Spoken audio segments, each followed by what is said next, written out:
All right, so I'm kind of excited to have the opportunity to analyze a game with Dane today. And Dane showed me an interesting game that he thought would, be helpful to take a look at. And it's in the Scandinavian Defense in the knight to F3 lines. And I've done some videos on model games in the Scandi, and Dane found this really interesting game that basically is a model game gone wrong, where black kind of goes down a critical book line and things kind of go awry.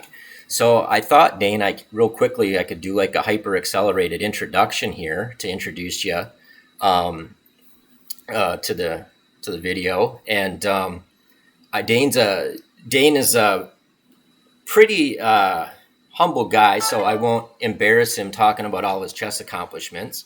Um, but I would feel remiss if I didn't mention the fact that you've been a great ambassador for chess.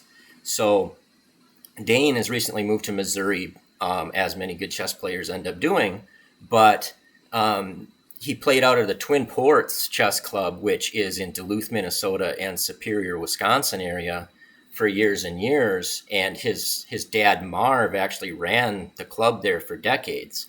And I live in northern Wisconsin, and I was a couple hours away from the club, but I would try to make it up there, as much as I could, because it was a very inviting and very fun and strong chess club. And Dane, of course, was a big part of that, along with his father. And one thing that really kept my interest in chess was there was a Twin Ports Open that Dane would organize, along with some help from some other members of the Twin Ports Chess Club. And I have to say that was that was the best tournament ever. I looked forward to that every year, and I would be like almost angry if I was stuck working that weekend and couldn't get switched out of it. So basically, up until COVID, there was an annual tournament called the Twin Ports Open, and it was really awesome. There'd usually be like 100 players, and anybody watching this would probably recognize a lot of the names of people that would play in it. I know every year, if I can remember right, John Bartholomew played in it, and he'd often, would have something organized, like Dane would organize a simul by him or a lecture the day before the tournament started. Alex Yermolinsky, every time I was there, he was there, and he was gracious enough to take a buy or two, and then on his buy rounds, he would analyze club players' games. When you got done, you could take your game to him, and he would analyze it with you and give you advice. So, I mean, that was like a tremendous opportunity. And then there was like a laundry list of other names people would recognize. Brian Smith played in it every year. Andrew Tang played in it most years. Mauricio Flores Rios, he's the one that wrote that famous pawn structure book.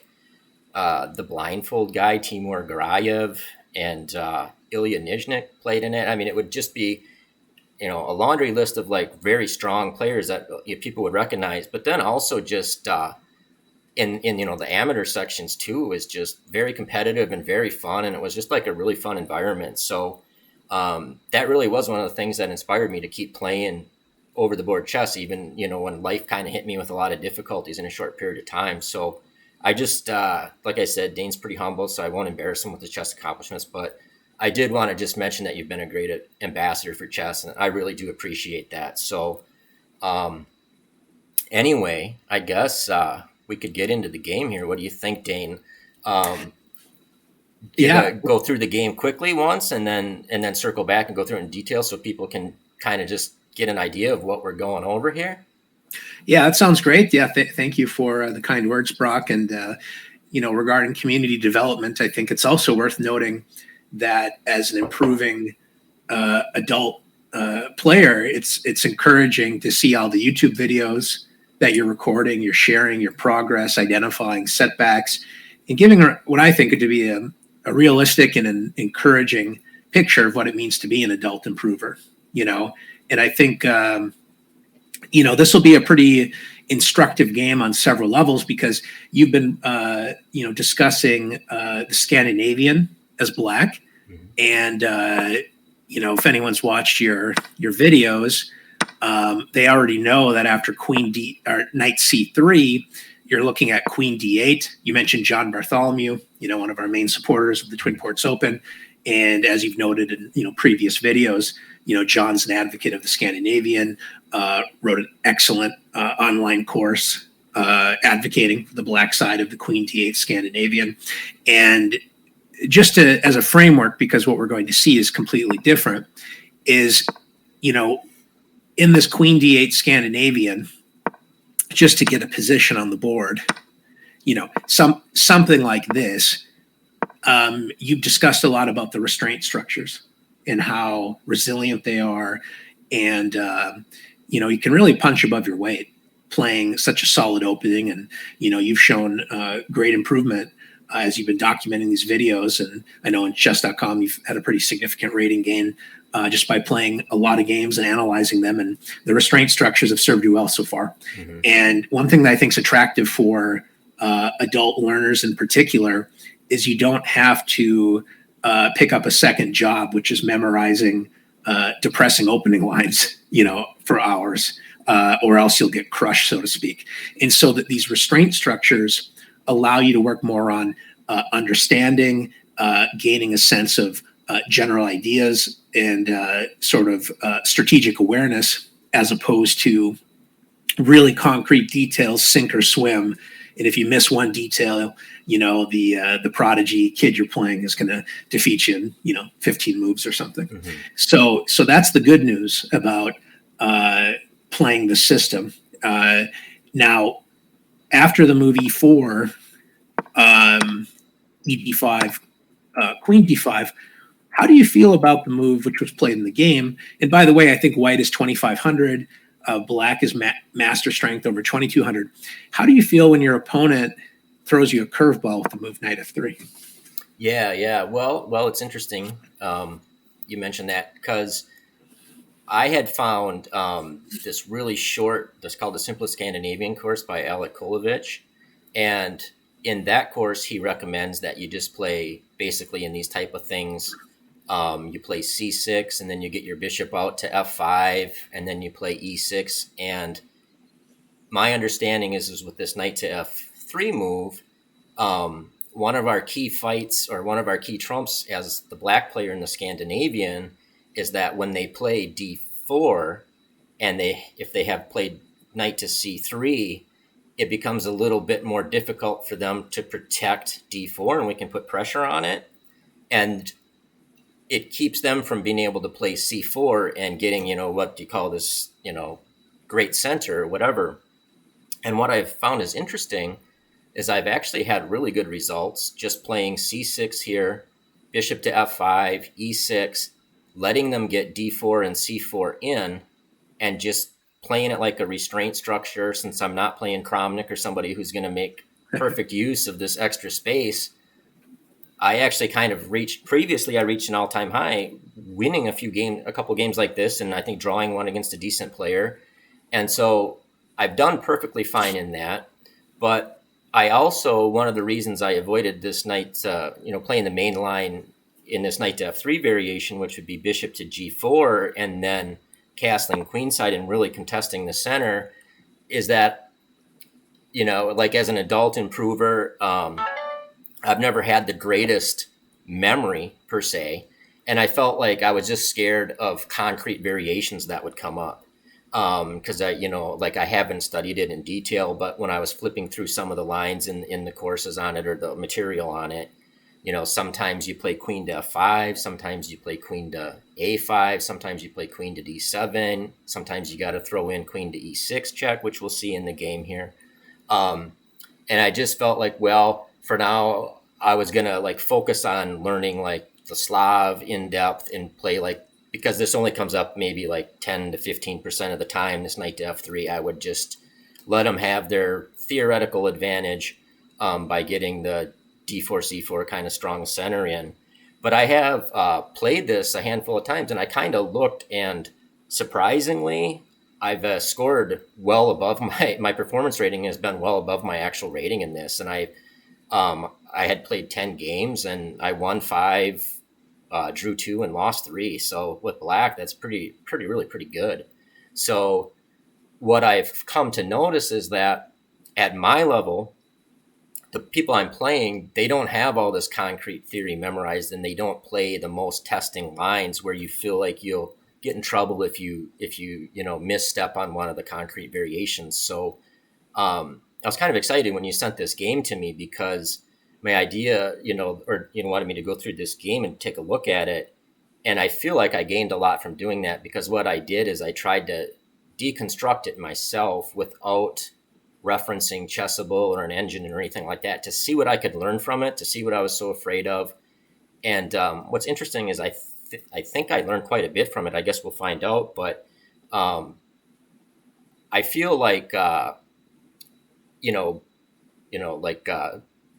of a preview, black kind of gets crushed in this game. But I feel like if I got crushed in some online games, but I learned as much as I did from this game, well, I think maybe switching to taking the bull by the horns and playing this mainline Scandi would be the way to go. And this morning I played a game where they didn't go down a main line, but I used some of the ideas from this setup to actually get a good position and win. And I got to an all-time high now on chess.com. So kind of excited to learn more about it, because I think it could be a very useful structure to play when white doesn't play aggressively.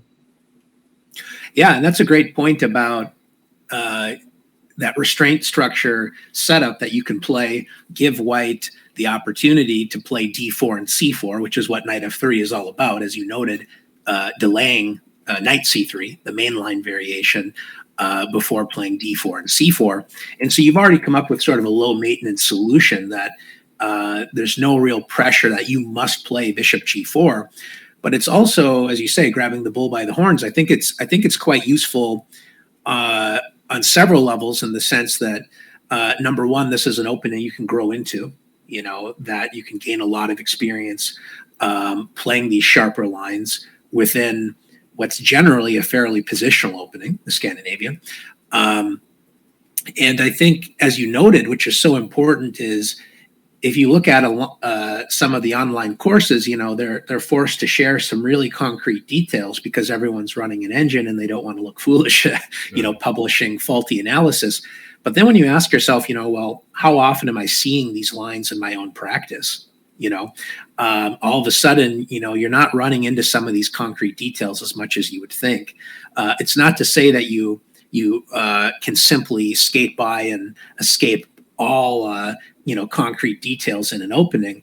But on the other hand, I think it's fairly manageable, especially if we have the mindset as adult improvers that we're not competing in some sort of sprint race. We're looking at it as a marathon, and the only real competitors in the race, I would say, would be time with ourselves, and we don't have to race against anyone else.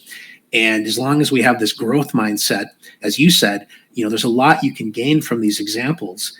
And let's try this out in practice and see if our opponents can confidently ask some difficult questions, and whether we're able to then answer those questions, assuming they're asked in the first place. Mm-hmm. And as you noted, Brock, as we'll get rolling here with the moves,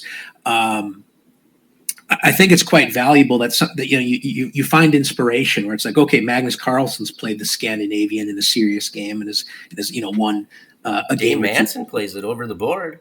I've heard that. But on the record, I always play the French defense in case someone's listening to prepare. But no, yeah, you're right. I'm starting to play the Scandinavian too. And the lines we're going to look at, I've yet to face. Not to say that I won't face them and it won't be a challenge, but even in my practice and experience playing against masters, I'm not running into these lines too often. So let's take a look. So the whole idea is, we're playing bishop g4, putting white under pressure. And like I said, white's about 2,500 and black's over 2,200. So these are some strong players. Bishop e2. In knight c6, just like you were talking about, we're putting pressure against the knight, which is supporting some key central squares. And after d4, black castles. So we're putting a lot of pressure on the center. And like you said, in comparison to the main line where you play knight c3, white's move order does allow the possibility of playing c4. Now, my understanding, and admittedly it's somewhat limited regarding the concrete details up to this point, is to play queen f5 immediately. So I already learned something from this game, that queen a5 is also quite possible. And after bishop d2, now black plays queen f5. And you could say, okay, was it really necessary to play queen a5 first? Probably not necessary, but I think if we go back a move, maybe black's argument is that white has the opportunity to go wrong. For example, you might play something like knight c3. Mm-hmm. And all of a sudden, black's setup makes perfect sense after bishop f3. And still in keeping with the fundamental theme of the Scandinavian is you lose time by moving your queen here and having to move it again, but you've opened the d file and d4 becomes a target, just like you said. So this is where all of a sudden knight takes d4 is in the air, and I'm not too happy as white. So in the game, after queen a5, bishop d2 is played, and queen f5, and then bishop e3, which we could have seen immediately if we played queen f5 first, and then bishop e3. And so this is where we get into a really concrete moment. That is, as black, you do need to know some lines. It's not just rely on understanding and positional judgment. This is where it gets a little bit sharp, is that the whole idea here for black is that we're allowing white to gain this generous central presence, but at a price, that we're going to counterattack quite vigorously, starting with the move bishop takes f3. So we're removing a key defender of d4. And after the move bishop takes f3, this is where the first sort of shock may occur to the system. Black needs to know this move. And of course, we're going to be covering some of these details, but we're also going to assume that the viewers are going to do some of their own research as well. But basically, there's one move here for black, and black has to really know what's going on. In the game, black played the only move, but it's a good one. Knight takes d4. And on the surface, this looks horrible. We're not going to spend too much time looking at all the variations. We're going to, go through the game fairly quickly, and then we can look at some of the finer details after. But I think it's just worth noting here that this looks crazy that a 2200 is playing knight d4. So basically, are they hanging their queen? And if we take a step back after each capture, it's important not to just look at this as a reactive move. Okay, the bishop recaptures the piece, and then we move on to our next plans. It's always useful to think, okay, what's changed in the position? Well, there's a contact point against our knight, but more importantly, bishop g4 is in the air. Mm-hmm. So knight d4 is not a move that you just play based upon general understanding, because obviously it looks like you're going to hang your queen. And we will just make a brief comment and then move on. But just the point is that after bishop g4, pinning the queen to the king, there's this concrete line where you have knight c2 check. And so the basic point is that if white decides to move the king, like on e2, for example, well, not only is the queen now hanging, as is the bishop with check. And if you move your king here, well, then you're losing your queen with check, and the pin goes away, right? Mm-hmm. So basically, white has to know exactly what they're doing, but we'll just stop at this point to say the queen would capture the knight, and then black would capture the bishop. So that's all we need to know for now, is just to say, okay, black didn't blunder the queen. Let's bookmark that as a note that maybe we need to know some more details later, but at least we understand that knight d4 isn't hanging the queen. So after knight d4, bishop takes d4 is played. And we are sensitive to the fact that bishop g4 is still a problem. It's not going away. Just because it was tactically solved for one move doesn't mean the entire idea has been refuted. You had mentioned, the queen moves to a variety of squares, and you said even queen e6. And in fact, like you said, in the game, this was played. So black plays queen e6 check as a way to disrupt the development. of white's king, and in general, just kingside development.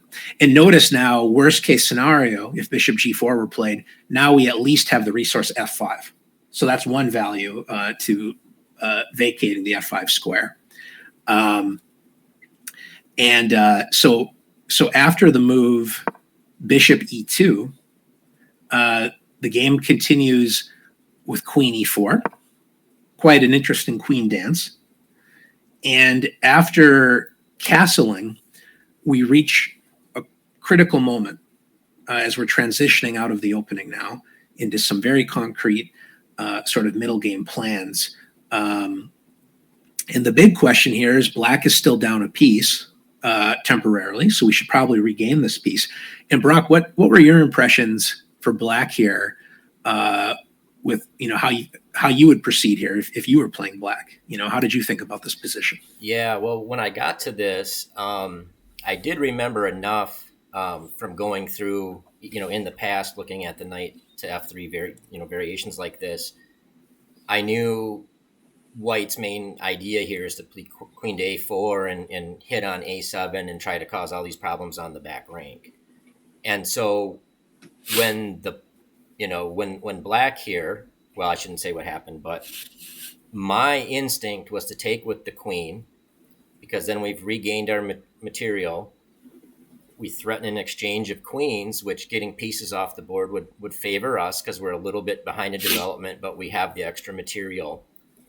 And my thought is if we can move the queen and still protect a7, if we can take with the queen, still protect a7, get the queen off of e4, because my thought is at some point knight to c3 could be played, which would connect the rooks with tempo on the queen. And if you can imagine like a scenario where white's queen has made it to a7 and white is able to connect their rooks with tempo, that could get really nasty, like, in combination with the d file, getting a rook on d1 and threats of queen to a8. And it's just, I was when I first started playing chess back in high school, I was like I was a materialist, like when I was a real novice, and I would just grab any material I could and just try to hold on for dear life. So I have plenty of practical nightmare visions of positions like this where you got this pawn and all of a sudden all this stuff is activated with tempo, and all of a sudden you just find yourself in this quagmire you can't get out of. Yeah, exactly. And I think what's important is creating a coherent narrative, that makes sense to you. That maybe you don't remember the exact theory, but what you described makes great sense. Is we're behind in development, and it makes perfect sense to take with the queen, offer a trade of queens, and protect the sensitive a7 pawn at the same time. And as you noted, vacating e4 so knight c3 doesn't come with tempo. And I think that's really important to keep in mind, that you have a sense of direction or flow in the position. And the next move by black, and this is why I guess I didn't sort of complete that point earlier where I said it's one thing where you see Magnus Carlsen, I think he defeated Caruana in the Queen D8 Scandi, if I remember correctly. No fault of the opening that he won, by the way. But in any event, it's nice to see those inspiring games. But sometimes we forget that before you're able to see those inspiring games, you're going to have a lot of battle scars. And that's, in my opinion, the best way to improve is just saying, why can't I play the move I want? This particular move looks good. And I'm going to challenge my opponent to prove me wrong. And if we have that growth mindset and we're working on increasing just our overall understanding and just confidence in our chess, knowing, hey, we're gonna miss some things, we're gonna have our fair share of blunders, but I'm in it for the long haul, then you can tolerate some of these at times painful defeats, because I think they produce just such a wealth of resources and wonderful lessons upon which to build. So black is looking at this position, and maybe he's already forgotten his theory. That's possible. Or maybe he just looks at the position and says, yeah, I can trade queens. That's the safe way to go. But why don't I keep attacking, capture with the rook, and white cannot move the queen. you mentioned queen a4, right? Well, it would seem that white can't do that because then the bishop would hang. So you look that far and say, well, if the queen can't move, then what does white play? And there's, I think, even a grandmaster game where black played rook d4, which turns out to be a big mistake. And then maybe white responded with knight d2 or something, right? And so you're absolutely right that queen d4 is the way to go, but rook d4 looks quite good. And I said something that if you're able to remove from your chess vocabulary, I think you instantly become a stronger player, which I said, the queen can't move. If you remove sort of absolute language from your chess vocabulary, I can't or I must, you'll instantly become a stronger player. But you say, well, is that so? My initial impression is they cannot move the queen because then the bishop falls. Well, as you know, the 2500 certainly doesn't have can't and must in his chess vocabulary and says, okay, well, enjoy yourself. Queen a4. I'd have to imagine this game is quite a shock, from black's perspective. And, black says, okay, well, I understand you're attacking my pawn. We should also note queen e8's a possibility, but thankfully we do have the rook here able to block. So he says, all right, prove it. This is how I understood the position. My claim is you can't move your queen because I'm winning a piece, and you're countering my claim. Well, prove it. Prove that you're correct. And if you are correct, what a great lesson. And thankfully, because of this lesson, here you and I are sharing this game with others, And so white takes the pawn, and all of a sudden, this position gets really complicated because now not only have I captured the pawn, I'm threatening the rook on d4. And one big warning, I think, for Scandinavian players or would-be Scandinavian players, when you have enough time in the restraint structures, which we introduced, you almost feel just immune from dangerous attacks, meaning, I'll be attacked, but I trust my restraint structure. And even though I'm behind in development, I don't see a clear way white's going to blow me out of the water. And sometimes you lose your sense of danger. And in these knight f3 with the quick d4 and c4 ideas, you're not in Kansas anymore. You're not in the restraint structure anymore. And it turns out having a slumbering king side is a big deal. So even though you're up a piece, the king side is already, or the queen side, is in serious trouble. And this is a very difficult position to defend. Now, you talked about being a materialist, and, well, you're in good company. Yasser Seirawan proudly calls himself a pawn grubber and likes to grab pawns. But if, for example, we captured the pawn here, which gains a pawn, defends the rook, it turns out there's this powerful resource, knight a3. So the rooks are connected like you were forecasting in the other line. The knight may pay a visit to the b5 square, and with the rook now being open, it's not just losing a pawn, you're opening up a file for your pieces. This is going to be a nightmare for black, and so black avoided it for this reason.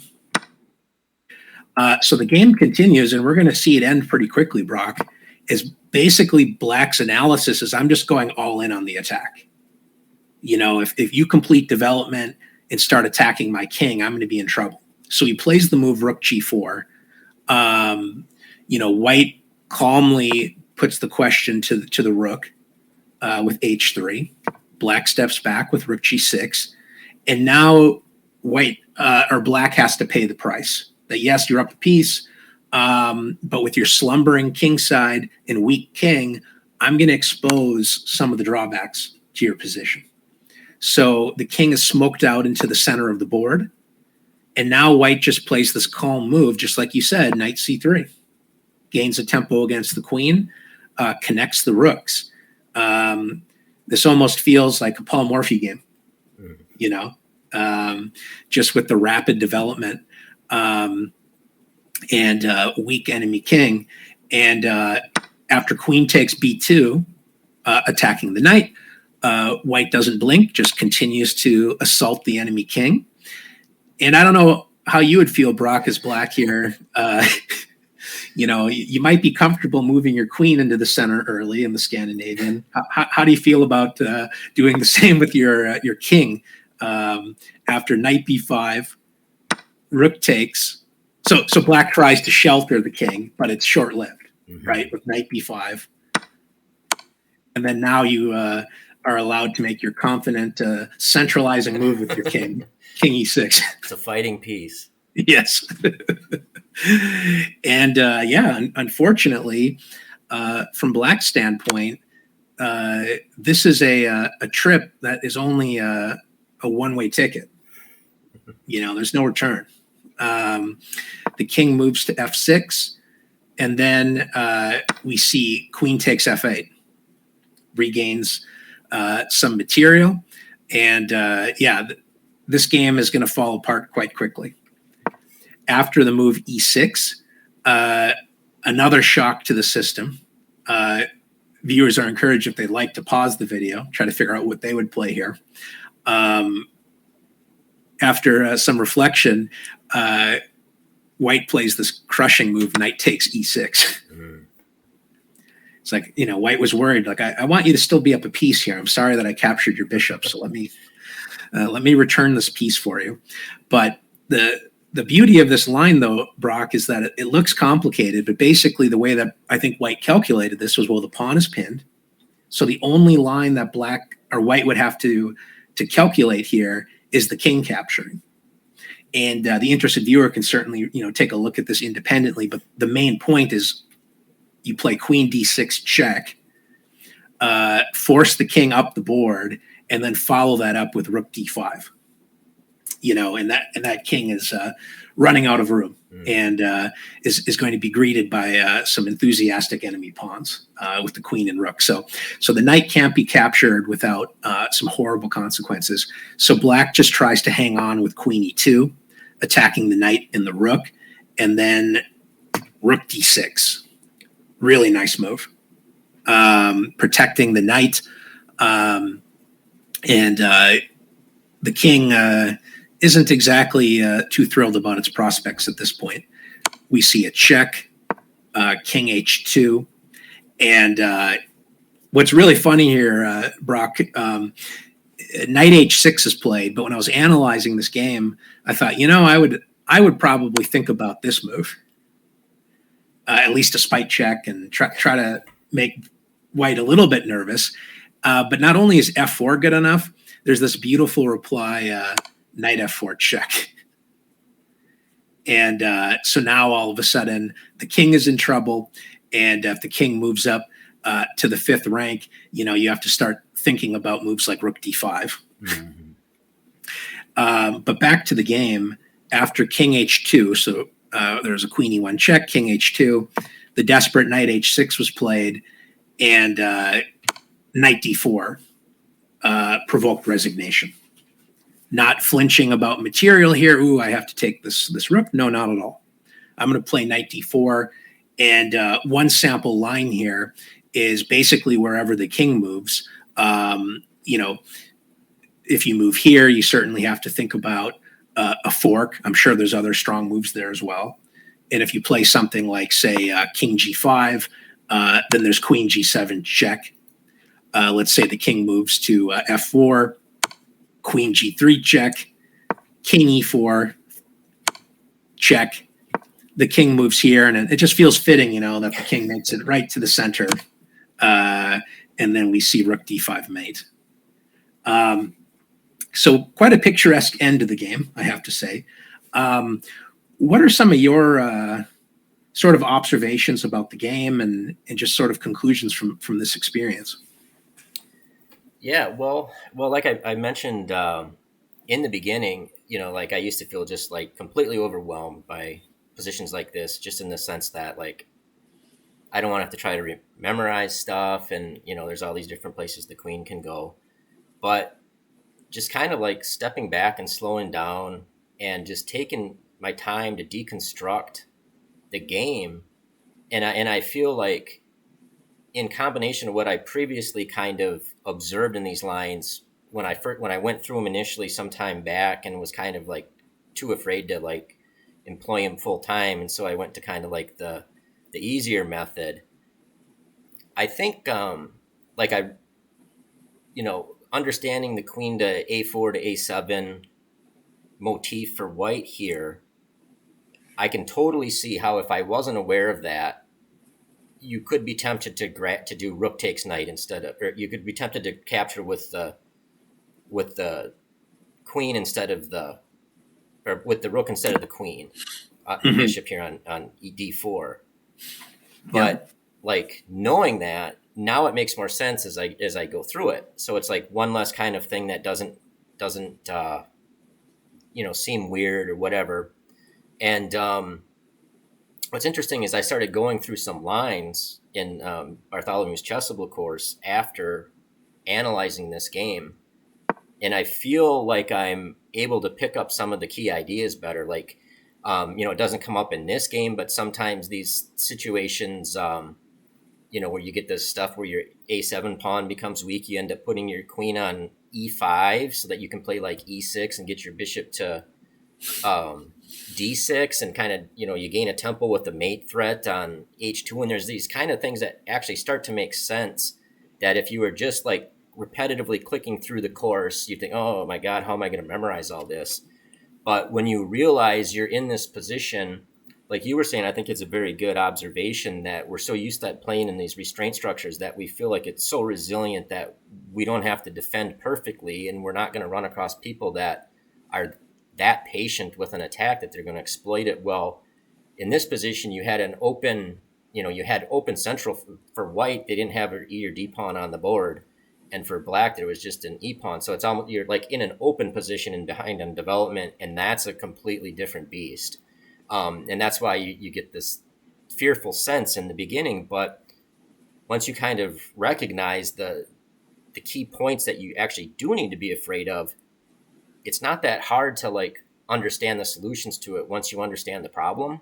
And I think you can't like understand the problem. Well, you could if like a different level player than me may, but for me, you can't understand the problem until you've seen it, a normal play go up in flames, and then you figure out, well, what happened and why.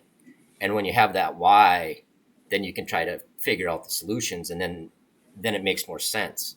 So yeah, it's pretty cool. I'm glad you were kind enough to send me that game, and I appreciate your help over the years on stuff like this. It's because I would never think of approaching that. I do try to like deconstruct my own games, but this probably gives me like courage to like say, okay, well, I'm gonna play these lines, online, and I'm gonna if I get smashed, I'm gonna learn a lesson out of it, and then I can go back to the course and actually understand why some of these things are made, and then I actually can remember it. I hope. Time will tell, but like I'm kind of excited about it. Yeah, and if you don't mind, Brock, I was thinking I would just, as brief as I can be when I say briefly, highlight a couple of directions and to give some examples of what you're talking about in the sense of working on, gaining more confidence in this system and basically where are we likely going to encounter some resistance. Even when we look at a line, we gain a better understanding of what not to do, which can sometimes help us figure out what we should do, right? But I just wanted to mention, walking through this line just one more time, so bishop g4, bishop e2, knight c6. So we're talking about basically if white plays passively, you're castling and you're playing e5. And this can be really nice for black. Yep. And if white castles kingside, it's not out of the question to even start lighting some fiery arrows toward the king. And I think this is one reason why my actual score in this, even though I don't have all these lines memorized, has been tremendous. My performance rating in these, it's because a lot of people just let me get in e5, and then that's just like a dream position. Exactly. At least it's like we're having all the fun. So sorry, not to cut you off, but I do think like club players will be able to get that e5 move in a lot, and then like d5 is just or d4. I mean, it's just a horrible square for white. Like it's just going to take a lot for them to untangle. But that's such an excellent point. I'm glad you brought it up, because you're not facing a 2,500. Right. You're not playing against stockfish, or at least hopefully you're not. So when you're playing other humans that are, improving amateurs, they're not likely, spending, say, their evenings memorizing all these lines. And even if they do, there's still plenty of opportunity to fight and ask some practical questions. So yeah, like you said, assuming we get there, right? Mm-hmm. So, okay, we're assuming white's booked up, knows these moves. One thing I learned, by the way, and the reason I wanted to show this was just Queen F5 is the move you mentioned as sort of the most popular and direct choice, and it makes sense to play it. But sometimes what's useful is to say, well, in this game, Queen A5 was played. Why didn't white or black play this way? Meaning, why didn't black play the way that I would play, which is Queen F5? And one answer might be there's this extra move D5. And what's funny about it is the bishop, you would say, is maybe misplaced on D2, but by blocking the queen, it actually helps resolve a potential pin. So one thing I recommend, no matter what opening you're working on, is when you have an impression that this is the path I want to follow, and in the game something else is played, try to compare those slight differences and see if you can find a sensible narrative to explain it, because it helps make your move a bit more memorable and also what to look out for. So instead of throwing in this check, which I think is fine, Queen F5 seems to be a simpler solution. And notice now, Brock, there's no real threat of D5 because I can play E6, right? And that's actually nice that the bishop isn't on D2. So that's one thing I learned by looking at these slight differences. After bishop E3, this is the one concrete line to really know, is you take the knight and you play knight takes D4. And a big mistake that can happen is after bishop, I'm looking at the actual line, not what was played in the game. So it was taking me off the thread. So in the game, this happened, right? But we look at Queen F5 first. Now we take, and after knight takes D4, what's so important here is after the bishop captures, that fear of being down material is to worry about E5 or C5 or something and then forget about this tactic. Mm-hmm. So when you're reviewing this game, it's so important to say, why is knight takes D4 possible? Why am I not losing my queen? And then you'll check out the details after knight C2. And once you're confident, go through it a few times at least, you can march forward with your own ideas.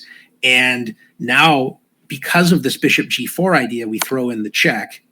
And worst case scenario, if the king moves or something, now all of a sudden you have some moves, including just queen C4 check.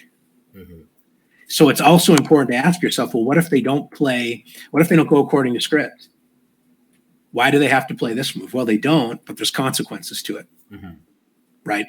And then the last thing I wanted to share, I don't want to make the video too long, but I just hope it's worth adding a couple of extra details here, is that not only after queen E4 do we have some interesting play, C5 is possible, worth keeping in mind.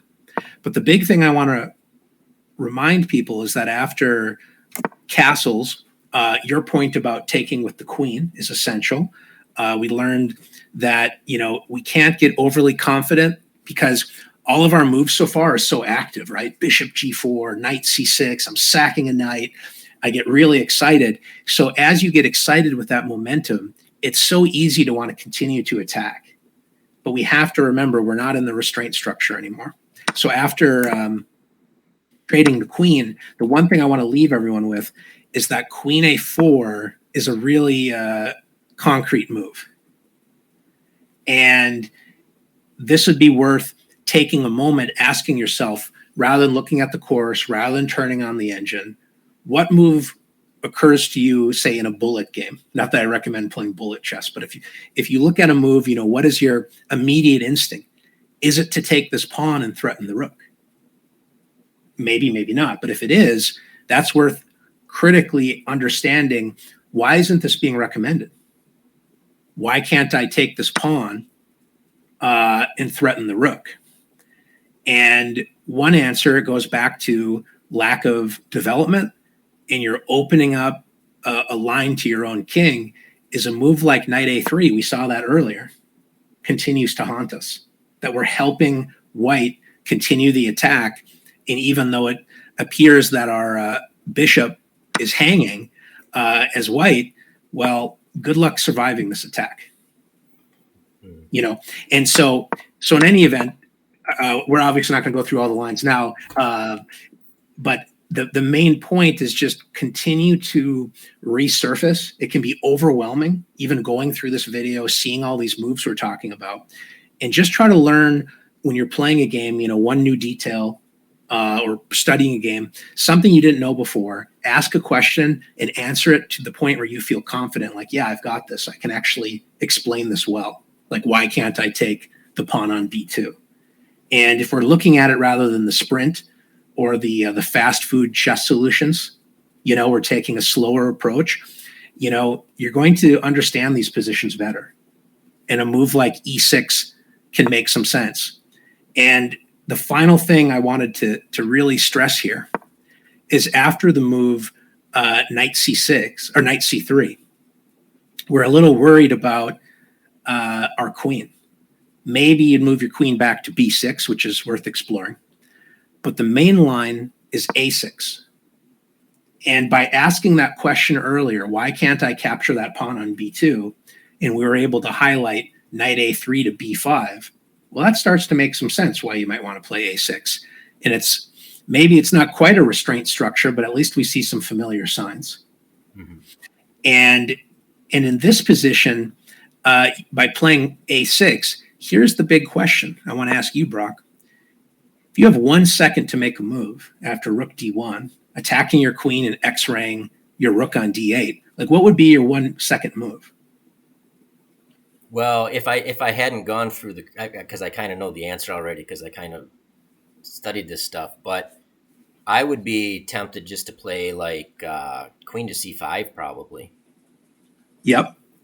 And my thought would be queen f6 or h4 as well, from the standpoint of defending the rook.